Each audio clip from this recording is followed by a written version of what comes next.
Alright, it's about time I did this.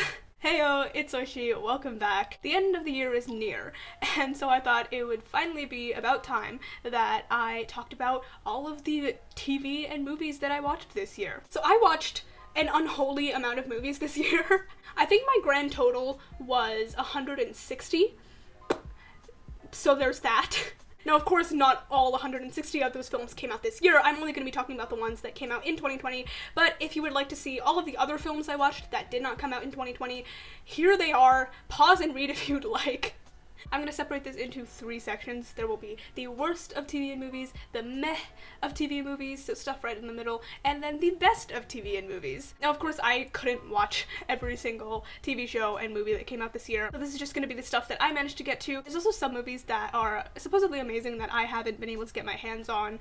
Things like Nomadland, Minari, Pieces of a Woman, that may have ended up on like the best of this year if I had been able to watch them this year, but alas, I have not, which is very sad to me. But yeah, just know that that's why those movies are not on this list, and that had I watched them, they may have ended up on it. Also, this is obviously just subjective. It's my opinion. If I put something on my worst of that you actually really enjoyed, then that's fine. And if I put something on my best of that you hated with all of your being, then that's also fine. Alright, let's get right into it, because I got a lot of stuff to talk about.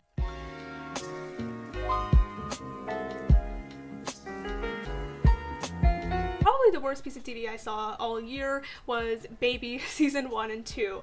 I don't really have much of a reason for not enjoying this. It just did not click with me. Season 1 and 2 actually didn't come out this year, but Season 3 did, but I am still including it this year because I watched Season 1 and 2 this year, and also, like, I was going to watch Season 3, but then I thought, I don't enjoy it, so why would I watch it? I'm not gonna watch something just to finish it if I don't enjoy it, so I said, no. Forget about it. I think one of the major reasons I just did not have a good time with this is because I didn't care about any of the characters. I just did not feel any connection towards them. I feel like there was some development, but none of it was anything that really caught my attention and actually made me want to keep watching. Because I didn't care about any of the characters, the story itself was just bland to me. I did not give one iota of a crap about what was going on, and eventually it just got to the point where I was watching it just to finish it.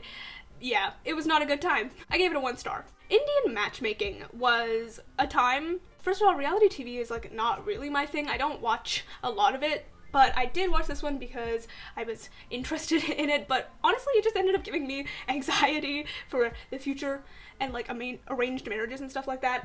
That's not fun. I also found it to be a bit repetitive. It was just, you know, the same thing with different people trying to find a match, and at some point I just like lost interest. In fact, I actually didn't even finish it because I lost interest in it. And similarly to Baby, I didn't really care all that much about many of the people who were on. I feel like the only person I genuinely really liked was Nadia. She deserves the world. She is so sweet, and I hope she finds happiness in all aspects of her life. Also, one of the contestants' mothers was so annoying to me. Like, I could not get over it. And coincidentally, around the time that they showed up, I stopped watching the show. So I gave it 1.5 stars.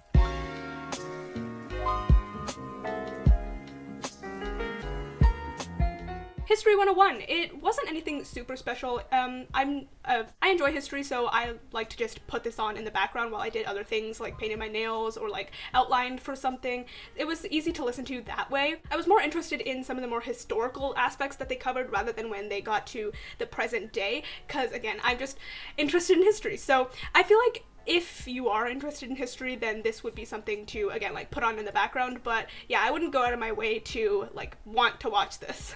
2 stars. Never Have I Ever was pretty fun. Of course, I watched it for the representation, okay? It was cool to see things that I recognized in my own life put onto screen, and honestly, it was kind of relatable in a lot of aspects. But again, it's just sort of a fun thing to maybe put on in the background. It was easy to binge. It's pretty short, and like each episode is only like 22 minutes long or something. So yeah, it's just a fun little thing to put on in the background. I ended up having a lot of fun with it, mostly because of that representation aspect. So yeah, other South Asian girls, I do recommend it. I think you'll have a good time with it. And even if you're not South Asian, I think you'll have a good time with it still. 3 stars. Hollywood. Okay, I actually had a lot of fun with this. I love stories about old Hollywood, okay? I just love the vibes, the aesthetic of it all. I love stories set in the 20s, the 50s and 60s, and like the 80s, solely for the fashion and the music itself. Like that, they were poppin'. The state of civil rights, not so much, but the music and the fashion, they really had it down.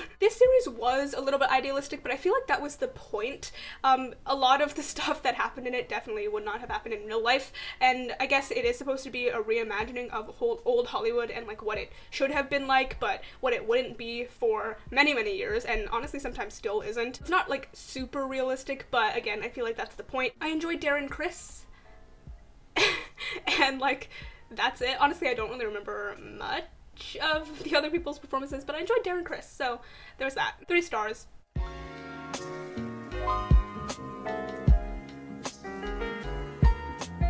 Sex Education Season 2 was so good. It covered a lot of topics that was really nice to see in a show like this, especially since it is targeted to younger people and like teenagers. I love the further development of the characters themselves, but also their relationships with each other. I just think that we get a lot of stuff with this series, a lot of different types of relationships, a lot of different types of people, and it's really nice to see. It's just like a warm hug when you see something like Sex Education. Like, it's funny, it's kind of edgy sometimes, but also at the end of the day, it's just a really kind of heartwarming story, which is funny to think about with a story like Sex Education.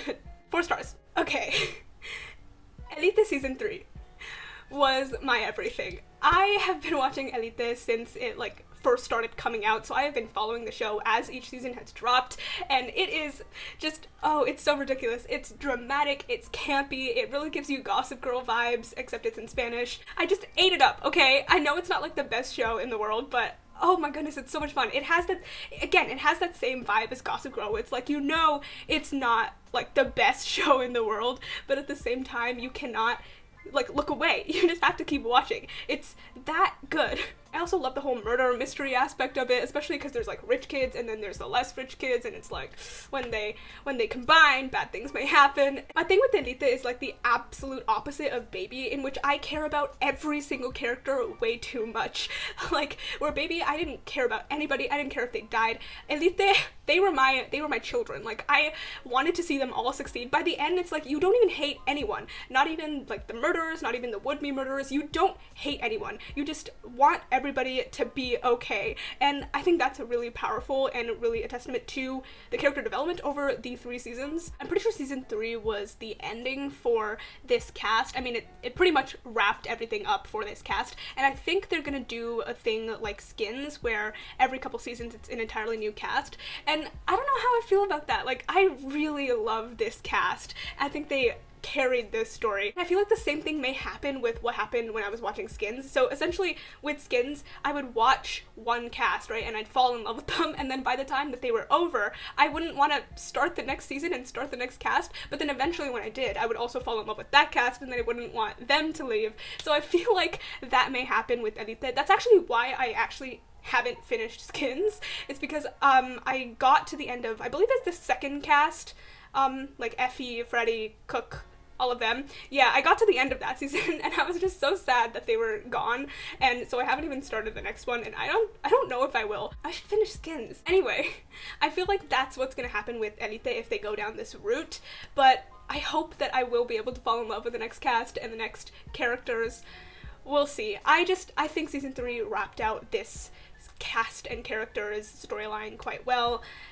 It's so good, okay? Like, I was pretty happy with how they handled all the characters. I had some issues with, like, how they handled Nadia sometimes, but overall, it's a really fun time. Season 3 gets 4 stars. Extracurricular Season 1 was kind of like a slow burn throughout the first half of this show. I feel like up until episode 6, everything is kind of slowly building in momentum, and then after episode 6, everything just hits the wall. It's balls to the wall, it's insanity, and I really enjoyed it. I love gritty crime stories, and especially this like subgenre of teenagers being involved in gritty crime. I don't know why, like, I just think it's so much fun. It may not be like the most realistic, but it is a hell of a ride to see these people try to work out both school and their like outside relationships, and also this sub like category of their life, which is crime.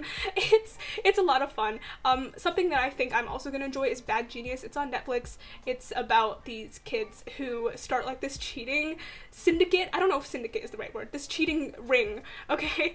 I think it's gonna be fantastic. So can't wait to get to that. But yeah, I really enjoyed Extracurricular. I hope there's a season 2 in the works. I haven't really heard anything. But again, I really enjoy this cast and these characters. Even the douchebag, like I forget what his name is, but was it Kite? I think that may be what his name is, but yeah, even the douchebag, like I ended up caring about him in the end, which is really great because I love when stories do this thing where you care for every single character, even when you know that you probably shouldn't. Oh, I'm really excited to see where season 2 goes. Season 1 gets a 4 stars. The Umbrella Academy season 2 was so much fun. I loved The Umbrella Academy way too much. Like when season 1 came out, I ate that up, and then I ate it up again. I watched it twice, I think, and then season 2 came out, and ooh, it was like a step up from season 1. There was more time travel, more character development, and plot development. I did have like slight issues with it. In fact, I made an entire video about what my issues were, but then also why I loved the things that they did that caused the issues. It was weird. I had a weird time with this show. It keeps that same strangeness and charm from season 1 while also building on it. We get new characters, new weird scenarios. I mean, they're in the 60s this time, so again, fashion and music, amazing. State of civil rights, not. I just feel like The Umbrella Academy is the kind of show that would build upon each season. Like, each season would be better than the last, and I cannot wait to see what season 3 brings. Like, especially with the cliffhanger that they left us on, I need season 3 right now. 4.5 stars. And finally, hands down, the best piece of television that I watched this entire year was The Queen's Gambit. I loved this show like nobody's business. And it's so funny too because I wasn't planning on watching it, and then I did because everyone said how amazing it was, and now I am part of the group of people saying it's amazing, everyone needs to watch this right now. It's so well written, well acted, well directed, like well edited, well everything, okay? It's a gorgeous piece of art. Outwardly it's about chess, but actually it's more about like the price of genius and addiction, and it's honestly this deep character study of this character, Beth Harmon. I made an entire video about this too, in which I go through the chess scenes and analyze how they further develop the story, so if you're interested in that, that will be linked somewhere. Yeah, I don't want to spend too much time talking about this because, again, I did make an entire video, and I just feel like I can't say anything other than it was good. Like, it was so good. It was so well done, and I highly suggest you watch it if you haven't already. 5 stars.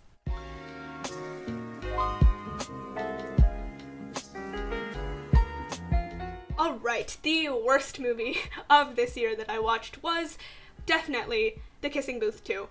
Why did I even watch this? I watched this with my friend because we watched the first one together because we were like watching bad movies because we were bored. And honestly, this was such a waste of time.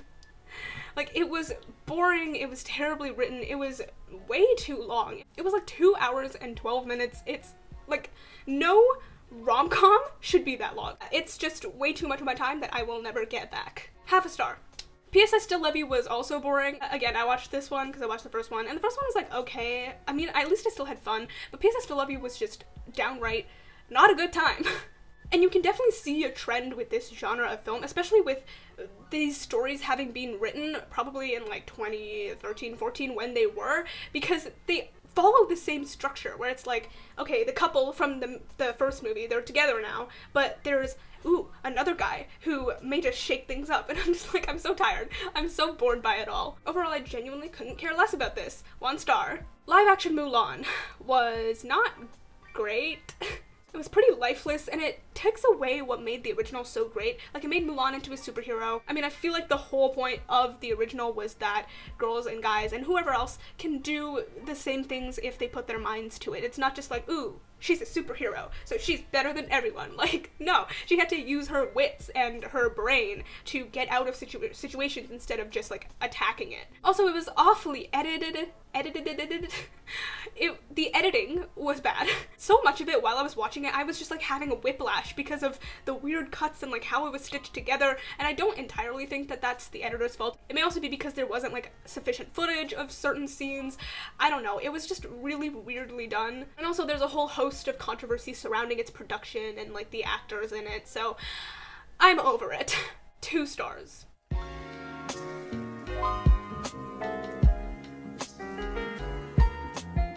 Work It was kind of forgettable. It was a dance movie, so the dancing was kind of fun, but also it got old at a certain point. Like, I feel like I was around 3/4 of the way through and I was like ready to be done with it. It's nothing super special, but I didn't hate it. Like, I hated The Kissing Booth 2 and P.S. I Still Love You, so that's why it's here. 2 stars. The King of Staten Island.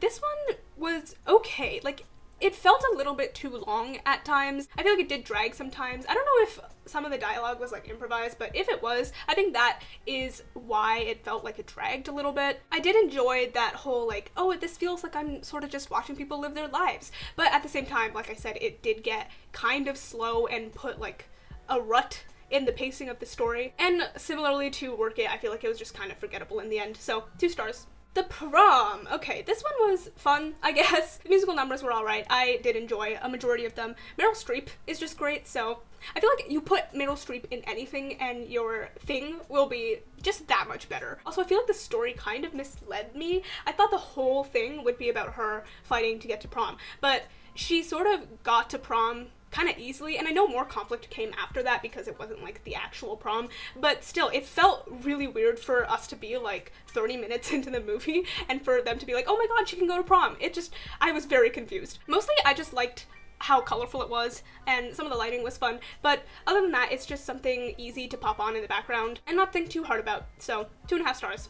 I am so disappointed to say this, but Ammonite comes next. I was so excited for this movie. I mean, it has Kate Winslet as Saoirse Ronan. I am in love with Saoirse Ronan, but when I eventually watched it, I was just so disappointed, which is sad too, because it seemed like everything it was gonna be right up my alley. You know, I really love small scale stories, things that are slow and quiet and just, you're just watching 2 people live their lives and form a relationship together, whether that be romantic or platonic. I love that sort of thing, but this just completely fell flat. And I feel like most of that is because Saoirse and Kate just like didn't mesh well together. I didn't feel much building between them, and so because I didn't feel it between them, I just didn't feel it in myself. And so all of the stuff that I usually love, like all of this like slowness and this quietness and just being able to watch people live their lives, it just worked in its detriment because there was not much between Saoirse and Kate. So instead of the silence being like nice and getting to see them just love being in each other's company, it just felt long and dragged out. The color palette of this was also like super muted. It was drab and dull and lifeless, and I feel like with this sort of setting, this seaside city or town or whatever it was, it could have been so beautiful. But in the end, it just wasn't. Everything was super gray and bluish, and it just, if what I'm looking at doesn't make me feel something, if the scenes itself aren't full of love and life, then how am I supposed to feel that within the characters too? It was kind of like this weird reverse pathetic fallacy in which the actual look of the scenes were drab and dull and lifeless, which then made me feel even more drab and dull and lifeless towards Saoirse and Kate, and I don't know, it just made them feel like there was nothing between them. Yeah, I was so sad about this one because I was genuinely so excited. It was one of my most anticipated of the year, and then it just completely did not live up to what I wanted it to be. So 2.5 stars. Alive, or hashtag alive. Goodness, why did they do that? I was pretty excited for this one because I initially was drawn to it through the description, which it was like, oh, this one guy who is stuck in his apartment during this zombie apocalypse and he has to survive within this apartment by not going out. I thought that was a fantastic premise for a movie. I feel like they could have done something really like trippy and psychological with it. Like, the more time he spends alone in his one apartment, the more he's slowly starting to like lose his grip on sanity. In the end, it's like, is there actually a zombie apocalypse? Is it all in his head? And is he doing all of this stuff that he's doing to survive, or is he as bad as the zombies? It's just like, it could have been so cool to explore this like psyche of a person being kept in isolation this whole time. I feel like it could have made for a really strongly, like eerily written and directed story, and like if the performances were also really up there, it could have been so cool. But it didn't turn out to be that. It was sort of more of a run-of-the-mill, like, zombie survival story. Yes, he is alone in his apartment, but he does meet someone else, and then they, like, go and they try to survive together. And while that was fun to watch, I just feel like oh, they missed out on it. Like, they could have had something super cool, and then they just didn't. Other than that, I think the special effects were done quite well, so it was still fun to watch. Like, you know, it's still a survival movie, but yeah, just knowing that they could have had a completely different story with a similar premise and made it so weird, and like exploring the human condition, like, oh, it could have been so cool. And then yeah, it just didn't happen. So 2.5 stars. Enola Holmes. Okay, I think the story itself, like, overall, was well done. The fourth wall was just a little bit jarring for me. It just felt like it was kept being, like, shoved down my throat, and I was like, okay, stop talking to me, Millie Bobby Brown. It's just something you have to get used to. Like, the more I went on, the more it was kind of like, okay, whatever. But when it first happened, I was not ready for that at all, and I didn't like it very much. So I feel like the narrative of this changed, like, halfway through. First, she was trying to find her mother, who had mysteriously disappeared, but then she ended up helping the, like, Marquess guy. And I feel like I wish there would have been a stronger reason to that change in the narrative. Like, I know she got attacked because of the Marcus guy, but like, in my mind, that would make me want to stay as far away from him as possible. But she's like, no, I have to save him. I'm just like, I wish there was like a little more of a connection, especially between the Marquess and her mother, because in the end, the story essentially became her trying to save the Marquess and uncovering the mystery underlying their whole dynamic. But I mean, it was pitched as finding her mother, and then that didn't even happen, so I wish the two had sort of been connected. It would have made for a much fuller and more satisfying story, in my opinion. 3 stars. The Trial of the Chicago 7. Okay, so I was pretty invested in this while I was watching it. Like, it was drawing me in, I was in it for the story, but like, the more time I spend away from it, the more it sort of just feels like, meh. I feel like the directing wasn't anything super snazzy. Like, it was sort of just run-of-the-mill stuff that you'd see. I didn't feel as connected to it as I thought I would. Also, some of the writing was kind of fun to listen to, but for someone who wrote The Social Network, man, it is nowhere near as iconic and well written as The Social Network is. Like, yeah, the back and forth is fun, but oh, when you hold the two side by side, The Social Network is so much better. I think the two major flashbacks were well done. They were well edited. You can feel the momentum building towards the big moments of revealing what actually happened. But other than that, it feels like it wasn't super special. Also, this movie literally ends with an "and then everyone clapped" moment, and I laughed so hard when that came up. I was like, is this really happening? Is this how this movie is ending? And it did. Wow, that was such a punch in the face. Don't end your movie with an "and then everybody clapped" moment. I don't care who you are. I don't care if you're Scorsese himself. Do not end your movie with an "and then everybody clapped" moment, because that is so dumb. 3 stars. Over the Moon. This was a cute story again. Love the representation. This animated stories about grief and like moving on and loss. They always hit hard, and Over the Moon, you know, it hit in the right spot. I didn't have like the strongest feelings toward it, but I also like don't hate it. I think it is well made. It sort of just like falls right in the middle for me, so that's why I gave it 3 stars. Also, Philippa Sue's voice is God. My octopus teacher has made me fall in love with an octopus. This octopus is so cute. Oh my goodness. I think it was a very wholesome story about this man and this octopus and like this friendship that they've built together. But I also felt it was like kind of weird sometimes, because this octopus would be on the brink of death, like being attacked, about to be eaten, and the guy wouldn't do anything. And I get like, oh, you can't interfere with nature, but like, come on, don't we interfere with nature enough? I feel like you can maybe try and save this octopus's life instead of just filming it. It did hit me in the heart though, okay? So, 3 stars. The Devil All the Time. This was pretty faithful to the book, which was nice to see. But at the same time, it also still managed to fall just like a little bit flat. I feel like the book really went for it with the gruesome factor. It was essentially the story of a number of different characters living in and around these two towns that are looking for some sort of happiness, but then also the things that bring them happiness just happen to be disgusting. It's just it's the lives of these characters that are interacting and intertwining, and just how they all eventually cause each other's destruction. It's a very interesting book. Definitely not for the faint of heart. For the most part, the movie stuck with that, but at the same time, a lot of the stuff that the book did, I feel like the movie just didn't go hard enough. And I know it is hard when you have topics like this movie covers. It's hard to be able to do them justice, but then not overindulge in them to the point of like glorification. So I understand it can be difficult, but I was still left feeling just a tiny bit underwhelmed. There was some characters, like motivations and timeline stuff that I don't think was handled adequately. Because you can't actually be in the heads of these characters, it really is up to like the actors and the directing to bring those motivations to the light. But the decisions that were made changed some of the character motivations so much so that like the entire moment is different and it doesn't hit the same way. So yeah, I think it was a little messy in that standpoint, but for the most part I still enjoyed it, so 3 stars. Happiest season was stressful. I did not go into this expecting to be this stressed out, but oh my goodness. I feel like all I really have to say is yay to more LGBTQ stories. I love LGBTQ stories, the representation. Clearly that's like a theme with this video. I'm just like, yay, representation! But also I'd love to see more LGBTQ stories that don't revolve around the fact that they are LGBTQ. Like, I love those kinds of stories. I definitely do, and you can keep making them, but I also would love to see more stories where like they just exist and it's not all made about them being LGBTQ. Anyway, still had a really fun time with this. Just my advice is if you're gonna go watch this, take a deep breath because it's very uncomfortable for some of it.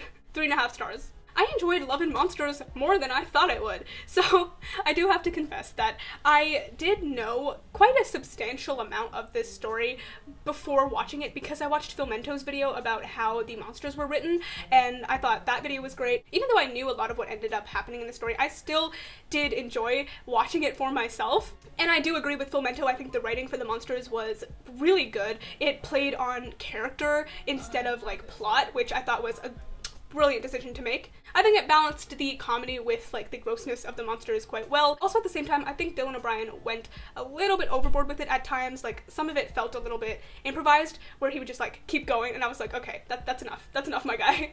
But I did really enjoy him in this. I liked this character of him just like not being a macho guy at all and just like not knowing how to fight the monsters, and then him slowly learning and becoming better and becoming able to face the world while also getting over his own trauma.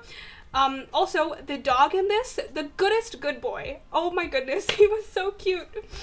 I want that dog. 3.5 stars. Christmas Crossfire was so much fun. This is a German movie, it's on Netflix, and as soon as I saw the trailer, I was like, okay, I have to watch this because I really enjoy this specific genre that's holiday movie, but make it bloody. I mean, whoever thought of the idea of a violent Christmas movie, thank you. This is exactly what I want in my life. Maybe I should explain what this is about because I don't think many people have seen this, which is a shame. Please go see this because it's great. This is about a young couple who have honestly just met, but the girl is inviting the guy back to her house in the forest/countryside for the holidays. The guy ends up stopping an attempted murder, which is bad for him because now the would-be murderers want to murder not only the guy that they were going to kill, but also him. So it just sends them on this path of trying to escape these guys, trying to get back to each other, and surviving the holiday season.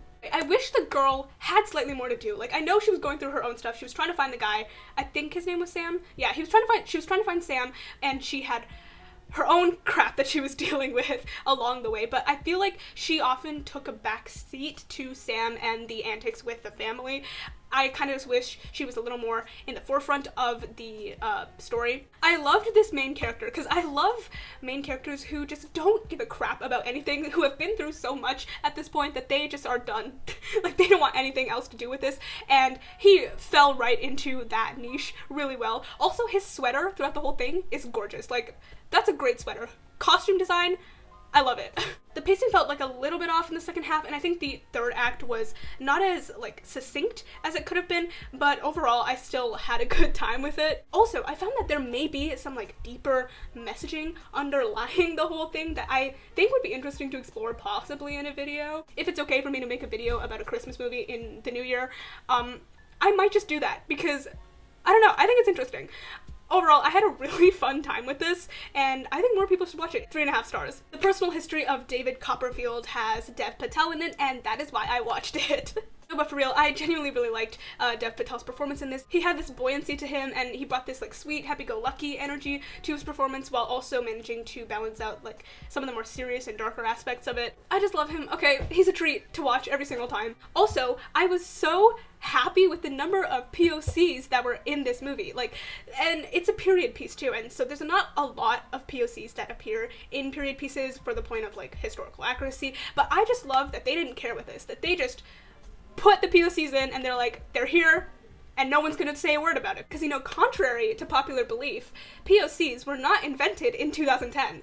I know, it's like, not a lot of people know that. I think the story was a little bit meandering at times, but overall I still really enjoyed it. I thought it was charming and whimsical, and I had a good time. 3.5 stars. Okay, Tenet. I had so much trouble figuring out where to place Tenet in this range, in this hierarchy of movies of the year. This is the one that I watched the most recently. I literally watched it yesterday, and I put off making this video until I finished watching it. Here's the thing. This movie is exposition.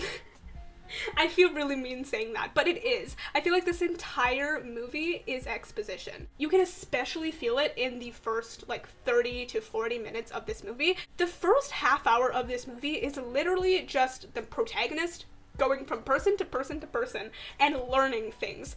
And with that much information being crammed into that short period of a time, like, my brain could not handle it. I'm an idiot, so I need my exposition to be few and far between. And I feel like a lot of Christopher Nolan movies do have a ton of exposition, but even with things like Inception and Interstellar, they are handled better. It's more spaced out, and even when there is a lot of exposition right after each other, it's always done in more interesting ways. Like, there is stuff to hold onto. I feel like with Tenet, it's literally just people talking the entire time. I think it does get better as you keep going on, especially because you're getting more comfortable with this concept and this world, and also they are like diluting the exposition. I don't know if that's the right word to use, but they're like spacing out a bit more. But yeah, that first half hour, it's really off-putting, and it was difficult for me to get through because I kept having to rewind and being like, what is happening? Who are these people? What are we talking about? Inverted bullets? Like, what? Also, okay, I thought this was just me, but when I was watching this film, I could not hear a single thing anybody was saying. Like, everybody was mumbling. Like, I did not understand what they were saying at all. So the fact that there was so much exposition of high concept information that I was supposed to be learning, plus the fact that I couldn't hear anything, it just made for a really rough time for me. And I thought that was just me. Like, maybe it was the headphones I was using, maybe it was like the copy of the movie that I got. There is no way that this is how the movie actually is. But then I looked at some reviews on Letterboxd, and I read Amanda the Jedi's review, and she too had the same experience, and she watched it in a theater, which just leads me to believe that the sound mixing on this was abysmal. The music was too loud, the dialogue was too low, the action was too loud. It was so weird, and I just like did not expect that from a Christopher Nolan movie. I was constantly playing with my volume up and volume down buttons. Like, whenever they were talking, I was like, it was at 100. And I always had to keep going back because they were talking and there was music over it, and I was like, I am going to lose my mind. Having said that though, I still enjoyed it. Like, the action looked stellar. It was really good, and it was very, very fun to watch it, especially when it was like inverted and backwards, and like they really made the most of the action set pieces that they had. But at the same time, like, with this really cool concept, I kind of wish that there was more to hold on to within it. And by that I mean like more character and more like emotions. I feel like the whole thing was a little bit devoid of emotion. The only times where I was actually a little bit like connected to characters and like their emotions toward each other was the protagonist and Neo's relationship. I liked how that was sort of building. They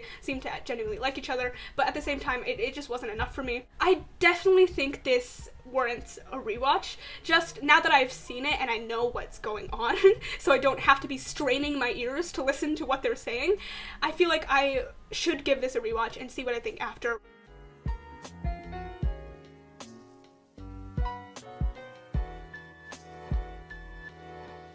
Right now, yeah, I had such a hard time placing this. While I did have fun and while the action looked amazing, there was just so much other stuff that was off-putting, that was like skewing my opinion of it. Anyway, right now I have it at 3.5 stars. I will give it a rewatch and see what I think then. I'm Thinking of Ending Things was so weird. Again, I read the book before watching this movie, and I did enjoy how they adapted it. I think this book could have been difficult to adapt, especially because so much of it is just like in the main character's head. I loved the addition of the playing with time. I think that just made it even more trippy and made you think even harder about like the themes and like what the hell is going on in this story. I also really enjoyed the entire third act where they created this weird psychological dream that was changed like completely from the book, but still managed to keep all of the emotions that the book gave and just like translated it into a more visually stunning way. All the performances were really disturbing, so they were really good. I think my only complaint is that it did drag a little bit, especially during the drives, but at the same time, like, I was drawn in by what they were talking about. I just was wondering, like, okay, when is the next thing gonna happen? Like, when is the next big set piece? Overall, I thought it was very well done. 4 stars. Mank. Okay, so I watched Citizen Kane for the first time this year. I know, I really was late to the game for Citizen Kane, but wow, that rhymed. But yeah, I watched Citizen Kane for the first time and then watched Mank, and I did enjoy both of them. I think Citizen Kane was better. I mean, Citizen Kane, it's like one of the greatest movies ever made. So Mank was a bit like jumpy aroundy in the beginning, which was kind of off-putting, but it did find its footing the further we went on. Funnily enough, that was kind of my experience with Citizen Kane. I just think it was kind of interesting that I had both experiences with Citizen Kane and then a movie about Citizen Kane. Yeah, cool. I got sucked in the more I watched, and I think like the last half of it was really great, and then the last third of it was just stellar. I liked how it mimicked Citizen Kane's structure of moving around in time and jumping from here to then to now to like all of these different characters. I thought it emulated the way that Citizen Kane was made quite well. Standout performances for me were Amanda Seyfried and of course Gary Oldman. His monologue near like the end of the movie was fantastic. I was there. I was drawn in. I think my one downside is that I didn't find it as exciting as I thought it was going to be, because when you think of Fincher, you think of, you know, high action, high stakes, exciting stuff, but Mank felt a little bit toned down. It was sort of softer in that case. I still really enjoyed it, but yeah, it wasn't as hard-hitting as I thought it would be. 4 stars.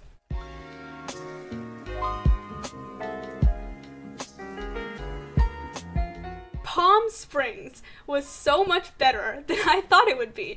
Like, I thought it was gonna be kind of a middle-of-the-road movie, but oh my goodness, I ended up really liking it. It was laugh-out-loud funny at times, also extremely heartwarming at times. I thought Andy Samberg and Kristen Milioti had a great chemistry together, and I enjoyed the time loop as well. I feel like I haven't seen a lot of time loop movies, but I think this one did it quite well, especially because if you went into this not knowing what the story was supposed to be, you could have just thought it was going to be a rom-com, right? For the first about 15 minutes of the movie, but then something happens that completely shifts the narrative, and you're like, oh my goodness, this is so much more than just a rom-com. So I really enjoyed that. Overall, it might be one of my new lighter favorites to put on when I just need something to watch and I don't want to think too hard. 4 stars. I have Hamilton up here. So funny story, my friend and I were actually supposed to go see Hamilton this year. In fact, we were a week away from seeing it. We were going to see it in March. We were 7 days from seeing it. And then everything shut down. But I did really enjoy the recording of it on Disney+. This musical is just so well done. Just the writing of it, the acting, all of the ensemble are fantastic. It was really cool to see the original Broadway cast, but I definitely at some point do want to be able to see it live because I think it will be a different experience. The half of it really hit me in the right spot. Again, I've mentioned before, like, I really love stories about relationships, whether they be both romantic or platonic, and this one sort of had both, but I feel like it was more focused on the platonic relationship between the girl and the guy. I literally don't remember their names. Ellie and Paul. Ellie and Paul. Wow. Look at me. It was slow and quiet, but also still funny and full of heart, and it was right up my alley. I think it's one of the better teen movies that Netflix has put out. I would definitely recommend this over some other stuff that were at the bottom of my movie list and the worst of. So if you're looking for a good teen movie that is genuinely like full of heart and emotion and there's a lot of thought and love put into it, the half of it is the way to go. I think I saw this twice, and honestly, I would be open to seeing it again soon. 4 stars. Jungleland. Okay, this was depressing. This whole movie is just a bad situation that keeps getting worse and worse and worse the more you watch. I love a strong familial relationship, and the two brothers in this were lovely together. I think that their relationship was even further tested by this bad situation that they were put in. You could feel so much love between these brothers, but it felt like there was this like desperation to them, probably enhanced by this awful thing that they had to do. They had their moments where they were just completely done with each other, but even still, you can still feel that connection and that love and that bond that they shared. Like, oh, it was so wonderful. I think the three leads gave fantastic performances. I was just pulled in the entire time, and by the end of it, I was just like, I wanted to give everyone a hug, because you start off bad and then you get worse and worse and worse, and it never lets up. It's just a whole lot of sadness. Also, I loved the filter, I feel like, that they put on it. It felt sort of like a home movie, and I think Marriage Story had a similar feel to it, but I just thought it was interesting that they would do it for Jungleland, because in a way it is a story about family, and you could consider it to be like this home movie thing. It would just be like the craziest home movie that you've ever seen. I don't think a lot of people have seen this, which I want to change. Like, I genuinely think that this is worth giving a watch. It's just, wow, it really hit me. 4 stars. Ma Rainey's Black Bottom. Okay, first and foremost, this is Chadwick Boseman's movie. My goodness, did he bring everything he had to this film. Viola Davis was also really great. I enjoyed her performance immensely, but this is like, oh, it's 100% Chadwick. He absolutely steals this show. The energy he brought to this performance was astounding. Like, he definitely had that buoyancy, but he also like juxtaposed it really well with the darker, more like inward, resentful aspects of his character. I think he understood this character so well, and he translated that understanding of it so well. It definitely felt play-like at times. I mean, it was adapted from a play, and I feel like you could tell that, especially with some of the really, like, long monologues that were spaced out in the movie. But at the same time, I really enjoyed it. I think all of the performances were fantastic, but, Chadwick really brought it. Like, his monologues, I think he had a couple, I feel like, and he sold it every single time. Like, whenever he was on screen and he was delivering his monologue, I was there. I was pulled into it. I could not look anywhere else but him. Wow. This is worth watching solely for Chadwick's performance. Like, everything else is also really great, but Chadwick is what bumps this film up even higher than it would have been. I love the idea of this story being told by just one day at the recording studio. In that way, it's really just about these characters and this turbulent time that they're having together. I really liked the study of these characters. 4 stars. I'm No Longer Here is a Mexican drama that really was phenomenal. It follows this group of kids living in Mexico, in Monterrey, I want to say, and they have this huge love for cumbia music. I really loved the juxtaposition of silence and music. Like, it was so full of life and music and, like, love, but at the same time it had this, like, slower, quieter aspect to it that really bounced off each other very well. A truly wonderful performance by Juan Daniel Garcia Trebino. I thought he was really fantastic. He was subtle and nuanced, and he just brought me in. He could, like, hook you and pull you in closer to really express this character and the love that he has both for his home and his cumbia music, and the uncertainty he also felt because of being in New York and being without the people he loves and the environment he loves. I think this could act as an allegory for growing up and having to leave behind the things that you love and are familiar with. Obviously, this is like a very extreme example of it, but I think it worked very well. Even like the background subplot of like all the political unrest, it is a great symbol for change and this reckoning that is coming to not only this area of Monterrey, but for Ulysses, I think his name is, Ulysses, his life. He has gone through this big change, and it is really rocking his entire world. I think it was a fantastic exploration of this character and of life and growing up. I feel like everything in this best of section, I'm just gonna end it with, I really want to rewatch it because these were all fantastic, and I feel like one viewing is just not enough to fully appreciate it. Like, for me, when I view something like I'm No Longer Here once, I'm just left in complete awe and a need to be able to revisit it and to fully like chew on it and love it. So hopefully sometime in the new year I can revisit this one. 4 stars. Emma. Okay, again, I did not expect to love this as much as I did. This, I got so much joy from this movie. It is beautifully shot, the set design is gorgeous, the costumes are amazing, oh my goodness, wonderful Victorian performances and this atmosphere of this snooty, snobby Victorian era. I love stories about rich people solely for like production design and like costumes, what I just talked about, but also because this story was full of gossip and tea. It was all like, ooh, who's in love with who? Who's asking for whose hand in marriage? Oh my goodness, they're in love with a married person? Wow, scandal. Like, it was so much fun, and it was exactly what I needed. And of course, it has one of the most famous romantic lines ever. If I loved you less, I could talk about it more. It's gorgeous, and I feel like romance in the Victorian era is just something different. Like, it hits in a different way. It's all like, oh my goodness, he brushed my ungloved hand. I loved Emma. Okay, this was the year of Anya Taylor-Joy and period pieces, and I cannot wait to see her in more. Like, please put Anya Taylor-Joy in every single period piece ever. I am begging you.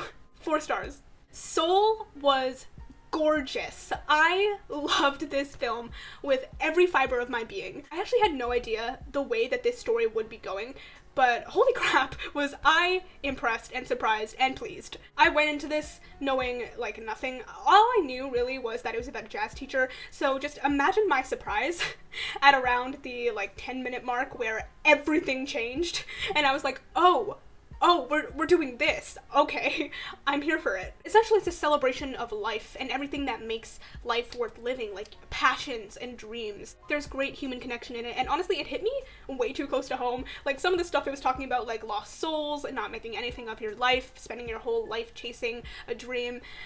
It didn't have to, like, call me out that hard. The animation was fantastic. Like, seriously, the lighting and coloring in this film is to die for. The score, fantastic. It was emotional at all the right points, funny at all the right points. Like, this sort of thing reminds me why animation is so great. And I think I said this in my Letterboxd review, but like, a story like this, I believe, could not have been told through live action. With the ideas that this story is expressing and the ways that they were visualizing it, it truly is a film for animation. And I'm just so grateful animation exists. This is definitely one of the best of the year. Please catch this if you haven't already. 4.5 stars. Okay, we're getting down to it, to my top 3. So, we have Sound of Metal. Wow. First of all, if you've seen this goes without saying, the sound design on this is incredible. The moment where everything changed for our main character, his name's Ruben, the moment where everything changed for him was so well done. Like, we go through around like 15 minutes of this story, watching these people live, and then boom, everything is different, and you can immediately feel that. It was so well done. Riz Ahmed ate up this performance. He brought it. Like, similarly to Chadwick Boseman, he absolutely was the standout of this film. In fact, all of the performances were fantastic, but Riz completely just, he was something to watch. He had every emotion that you could possibly go through with something like this, with a drummer losing his hearing. You know, you have that fear, you have that denial, and that anger, and that sadness, and eventually that acceptance. He brought it. Like, I feel like I can't even talk anymore. I've been talking for like an hour about these films, but honestly, take my word for it. Honestly, no, don't take my word for it. Go watch the film because it's amazing. The film is big and emotional when it needs to be, but it's also soft and quiet and slows down when it also needs to be. It really puts you into Ruben's shoes as someone who's losing their hearing, and it puts you through all the emotions that he feels throughout it, like I just said. It was so good. I genuinely can't say anything else other than that. Please go watch this. It is one of the best performances of the year, one of the best films of the year in my opinion. 4.5 stars. My second favorite of the year is Kajillionaire. Oh my goodness. This film has my heart. I feel like the trend with a lot of these movies that end up in my best of the year is that I went into it not expecting it to be the best of the year, and then it just absolutely captures me. I had such a visceral reaction when watching this. It was comparable to the reaction that I had when I watched Lady Bird for the first time. If you don't know, Lady Bird is one of my absolute favorite films, and the fact that something could make me feel even a little bit similar to how I felt when watching Lady Bird for the first time, goes to show just how emotionally full this movie is. I fell in love with these characters and their predicament. Essentially, this story on the outside is like a quirky crime thriller. It's about this family that essentially does a lot of crime to survive. Really, the inside of the story is about this girl realizing she's never gotten the love that she deserves in her life, and then learning to finally accept that love when she is given it. Upon first viewing, like when the second half started, because that's the part where we sort of leave the criming behind and it's sort of switch to the more love aspect of it, that felt a little bit jarring at first, but as I got into it, I was like, yes, this is exactly what I need. It's gorgeous. I love it so much. This captured my heart. I cannot wait to rewatch it, and I really, really recommend it. 4.5 stars. It might even be a 5 if I rewatch it. And finally, my favorite movie of the year, excluding things like Nomadland, Minari, Pieces of a Woman, because they very much could have ended up on this list once again, but my favorite movie of the year is First Cow. Wow, was this movie splendid. And I don't use the word splendid a lot, but that is the word that I'm going to use to describe this movie. It is splendid. Everything about this film is beautiful, from the cinematography to the direction to the writing to the performances to the goddamn aspect ratio, okay? It's gorgeous. Again, it is slow, it's quiet, it's honest, and it's soft, and it chronicles a story about two people who don't really have much in life finding comfort in each other. It's so pure about this friendship between two people, and they just have this innate connection with each other. Again, I think I said this in my Letterboxd review, but this film is wholesomely nefarious. Like, it is maybe one of the most wholesome plots I've ever heard. It's about two friends that are selling oily cakes to make money so that they can live their version of the American dream. But the nefarious aspect comes in when you realize that the milk that they get is from a cow that is not theirs. So essentially they're stealing the milk. It's so cute. It's really wholesome because you're just watching these two people make cakes, and like, you know, one is the baker, one is the more business side, and they're like, oh, they're just so cute. But then also you have this suspense over it the entire time, because it's like at any point they could be caught, and if they are, yikes. It touches on the idea of the American dream and how everybody wants to achieve it, but it's harder for some than others, and how sometimes it's completely futile for some people, which kind of depressing, but true. Also, the cow in this is so baby. This cow is gorgeous. I am in love with this cow. I would like to adopt this cow. I want this cow to live the happiest life that it possibly can. She is beautiful. Again, I had such a visceral reaction to watching this, like I did with Kajillionaire. I fell in love with these characters, with this story, with this world, with their business, and with this dream they had for their future. There's so much beauty to this story, and again, I cannot wait to rewatch this. If you have not seen First Cow, I highly recommend it. It's my best film of the year for a reason. I loved it to death, and I will continue loving it. There you have it. I have been filming for way too long. Those were all of the best and worst movies and TV of 2020. I had a really good time with movies and TV this year, and I feel like, you know, with a year that was as yucky as this one, movies and TV, they brought me joy, and I hope that you also had something that brought you joy too. If you enjoyed this video, please give it a thumbs up, comment down below, let me know what some of your best and worst movies and TV of 2020 was. If you enjoy this sort of stuff and you want to see more of it from me, please make sure to hit that subscribe button, because I make videos every Friday. I'm also on platforms, so if you want to follow me on Instagram, Twitter, Goodreads, and Letterboxd, those links will be in the description down below as well. As always, thank you so much for watching. Have a happy rest of your holiday season and a fantastic new year, and I will see you in 2021. Bye!